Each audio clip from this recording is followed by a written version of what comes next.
સૌરાષ્ટ્રભરમાં motorcycle ચોરીનો તરખાટ મચાવનાર શખ્સને Amreli local crime બ્રાન્ચે ઝડપી પાડ્યો છે।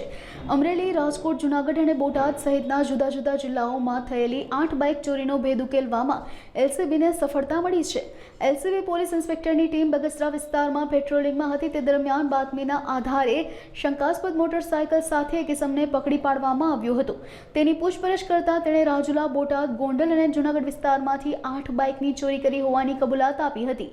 આરોપી અસલમ પબડા પાસેથી રૂપિયા 2.15 લાખનો મુદ્દામાલ જપ્ત કરવામાં આવ્યો છે। અમરેલી જિલ્લામાં મિલકત સંબંધી બનાવો, ચોરીના બનાવો બનતા હોય છે। આ સંબંધમાં Bhavnagar range IGP Shri Gautam Parmar sir દ્વારા તથા અમરેલી જિલ્લા પોલીસ વડા શ્રી સંજય ખરાત સર નાઓ દ્વારા માર્ગદર્શન અને સૂચના વારંવાર આપવામાં આવતી હોય છે। તે સંદર્ભમાં અમરેલી જિલ્લા એલસીબી પીઆઈના રાહબર હેઠળ એમની ટીમ આવા ગુનાઓ ડિટેક્ટ કરવા માટે પ્રયત્નશીલ હતી।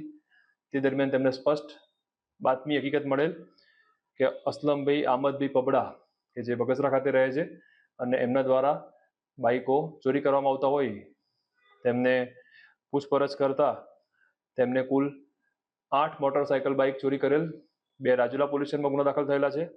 આ ઉપરાંત બીજા 6 ગુના બોટાદ, ગોંડલ અને જુનાગઢ એટલે કે અન્ય 3 જિલ્લામાં કુલ 4 જિલ્લાના 8 મોટરસાયકલ બાઇક હાલમાં કબજે કરવામાં આવ્યા છે।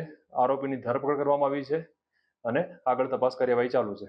આ સાથે જ ખાસ જણાવવાનું કે આ તપાસ દરમિયાન ધ્યાનમાં આવેલ છે કે ચોરીના બાઇકો ચોર દ્વારા ચોરી કર્યા પછી ખોટા કાગળ બનાવી ગામડામાં ખાસ કરીને ખેડૂત વર્ગને ઓછા ભાવે લખાણ કરી આપવામાં આવતું હોય છે। ખેડૂતો દ્વારા એ બાઇક ચોરાયેલું છે કે નહીં, આરસી બુક એની સાથે છે કે નહીં, આવા કોઈ પણ પ્રકારના બીજા જેન્યુઇન ડોક્યુમેન્ટ લીધા વગર માત્ર લખાણના આધારે સાચું સમજી ખરીદતા હોય છે।